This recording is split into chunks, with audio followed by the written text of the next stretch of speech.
नमस्कार, कैसे हैं आप सब। आई होप कि आप सभी अच्छे होंगे। मैं Sangeeta from learn hub, the free learning platform, जहां आप पढ़ सकते हैं math science SST absolutely free at learnhub.com।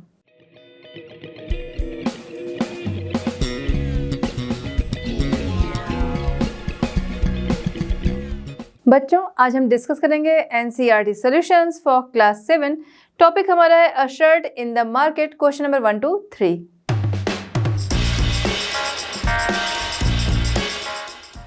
चलिए बच्चों, स्टार्ट करते हैं आज का chapter. Question number 1, What made Swapna sell the cotton to the trader instead of selling it at the Kurnool cotton market? Swapna ने अपना जो कॉटन था वो कुरनूल मार्केट में बेचने की जगह पर ट्रेडर को क्यों बेचा? तो समझेंगे। स्वप्ना ने क्या किया, ट्रेडर को इसलिए बेचा था क्योंकि जब खेती करनी थी कॉटन की, उस समय में उसे सीड, फर्टिलाइज़र, पेस्टिसाइड्स, इन सब चीज़ों के लिए पैसे चाहिए थे। उसने ट्रेडर से पैसे बोरो किए थे और ट्रेडर ने काफ़ी हाई इंटरेस्ट रेट पे उसे पैसे दिए थे। साथ ही साथ इस शर्त पे दिए थे कि जब उसका कॉटन रेडी हो जाएगा तो वो उसे ही सेल करेगी। इसीलिए जब स्वप्ना का कॉटन रेडी हो गया तो ये जानते हुए भी कि मार्केट में उसका ज़्यादा रेट उसे मिलेगा, लेकिन फिर भी उसे अपना कॉटन जो था वो ट्रेडर को बेचना पड़ा, क्योंकि उसने ट्रेडर से 2500 रुपीज़ इसी शर्त पे बोरो किए थे कि जब कॉटन रेडी होगा वो उसे ही बेचेगी। ठीक है। Swapna did not sell cotton in Kurnool cotton market but sold it to a trader because at the beginning of a cropping season, Swapna had borrowed 2500 from the trader at a very high interest rate to buy seeds, fertilizers, pesticides for cultivation. At that time, the local trader made Swapna agree to another condition. He made her promise to sell all her cotton to him. ठीक है, तो इसीलिए उसने क्या किया, trader को ही बेचा अपना कॉटन। चलिए बच्चों, देखते हैं क्वेश्चन नंबर 2। क्वेश्चन नंबर 2 हमारा है, describe the conditions of employment as well as the wages of workers in the garment exporting factory. Do you think the workers get a fair deal? ठीक है, question क्या कह रहा है, आपको describe करना है कि वेजेस और कंडीशन। ठीक है, कंडीशन और वेजेस किसके? जो लोग गारमेंट एक्सपोर्टिंग फैक्ट्री में काम करते हैं उनके कंडीशन और वेतन जो है वो बताना है। साथ ही साथ क्या ये आपको क्या लगता है कि क्या ये इनके लिए फेयर डील है, उनके साथ ये सही किया जाता है? ठीक है, सबसे पहले हम लोग बात करेंगे उनके कंडीशन और वेजेस पे।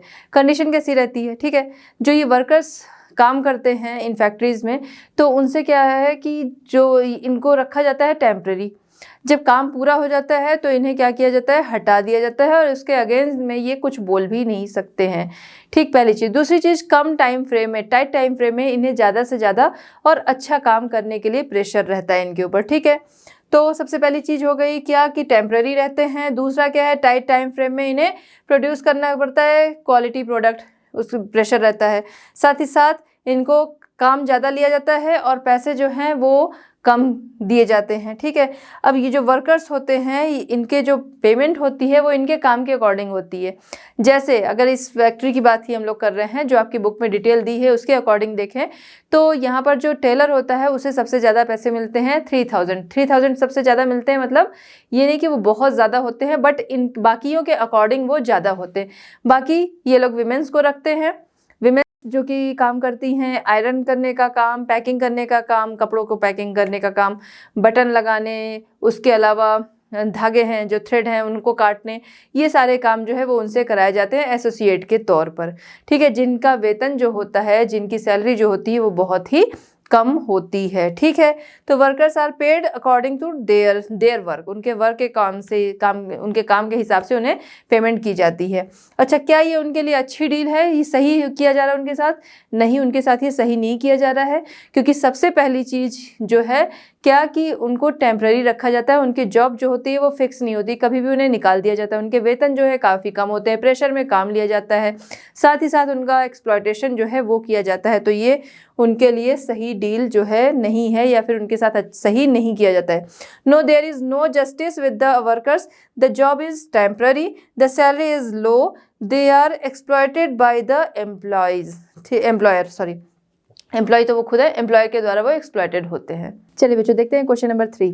Question number 3, think of something common that we use. It could be sugar, tea, milk, pen, pencil, paper etcetera. Discuss through what chain of markets this reaches you. Can you think of the people that help in production और trade. Question क्या कह रहा है?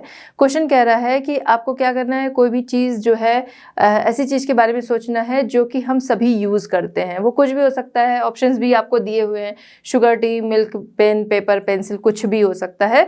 उनमें से कोई भी चीज़ आपको चूज़ करनी है, ठीक है।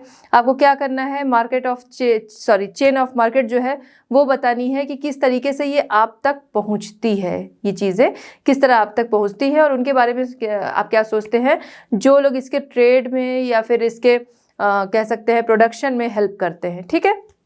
चलिए स्टार्ट करते हैं। सबसे पहले हम डिसाइड करेंगे हम कौन सी चीज़ ले रहे हैं। मिल्क, टी, ठीक है, शुगर, कुछ भी ले सकते हैं। तो फिलहाल यहाँ पर हम लोग ले रहे हैं शुगर, जिसे कि सभी लोग यूज़ करते हैं, ठीक। अब ये शुगर क्या डायरेक्ट हमें खेतों से ऐसे मिल जाती है? नहीं, ठीक है। या फिर ये किसी चीज़ से बनाई जाती है कृत्रिम तरीके से? नहीं, ये एक नेचुरल चीज़ होती है, उससे बनती है, ठीक है।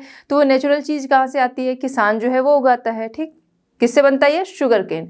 शुगर जो है किससे बनता है? शुगर केन से। अब शुगर केन कहाँ से आता है? वो फार्मर जो है वो उगाता है। फार्मर के पास शुगर केन जब रेडी हो जाता है, वहाँ से वो कहाँ जाता है? शुगर मिल्स तक जाता है। शुगर मिल्क ओनर के पास जाता है, वो क्या करता है? उससे शुगर बनवाता है। जब शुगर बन जाती है तब उसके बाद क्या होता है? शुगर जो है वहाँ से होलसेलर और डिस्ट्रीब्यूटर्स के पास जाती है, वो लोग ले जाते हैं। वहाँ से रिटेलर के पास पहुँचती है और रिटेलर से फिर उसके बाद पहुँचती है कंज्यूमर के पास। फिर हम आप लोग जो हैं वो हम सबकी क्या है? कंज्यूमर है। हम लोग वहाँ से इन चीज़ों को खरीदते हैं, उन्हें फिर हम लोग यूज़ करते हैं, ठीक है। अब ये सारा हमने देख लिया। अब इसका चेन ऑफ मार्केट अगर हम देख रहे हैं तो वो क्या है? वो भी यही चीज़ है, ठीक है। फार्मर, अब पूरा लिखने के साथ साथ अगर चेन में दिखा दिया तो ज़्यादा बेटर है।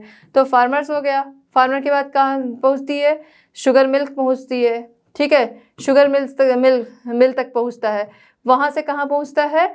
वहाँ से वहाँ से डिस्ट्रीब्यूटर या फिर होलसेलर के पास पहुँचता है और वहाँ से पहुँचता है कहाँ? रिटेलर के पास। रिटेलर के बाद कंज्यूमर के पास, ठीक है। इस तरीके से लास्ट में फिर आप लोगों के पास यानी कि कंज्यूमर के पास पहुँचती हैं चीज़ें, ठीक। इतना समझ में आ गया। अब इसमें मेन क्या है? एक ट्रांसपोर्टेशन जो है उसको भी हमें नहीं भूलना चाहिए। जो हेल्प की बात है कि इनमें कौन लोग, इसके प्रोडक्शन और ट्रेड में कौन लोग हेल्प करते हैं।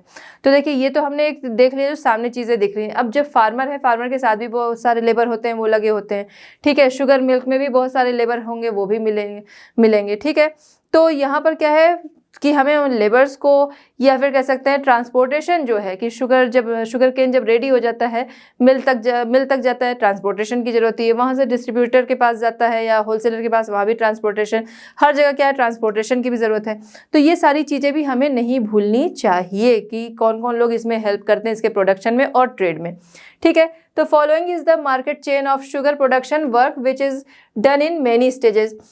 Sugar cane producing farmer provides sugar cane to sugar mill owner, then the sugar reaches from the millers to the wholesaler, ठीक है। तो मिल वाले के पास से, शुगर मिल से वो कहाँ पहुँचता है? होलसेलर के पास, ठीक है। एंड डिस्ट्रीब्यूटर्स के पास पहुँचता है, from wholesaler to retailers and then to consumers, ठीक है। This is how sugar goes through many process to reach the consumers, ठीक है। किस तरीके से कंज्यूमर तक पहुंचा, ये आपको जो चेन बनानी थी वो हो गया। In this way this sugar reaches us with the corporation of many people like farmers, labours, mill owners, transporters, wholesalers, फिर रिटेलर्स एक्सेट्रा। इतने प्रोसेस के बाद फिर पहुंचती है कंज्यूमर के पास। तो बच्चों इस तरह हमारा ये चैप्टर होता है कंप्लीट। मिलते हैं नेक्स्ट चैप्टर नेक्स्ट सॉल्यूशंस के साथ at Learno hub. Learno hub free है पर बेस्ट है। Thank you.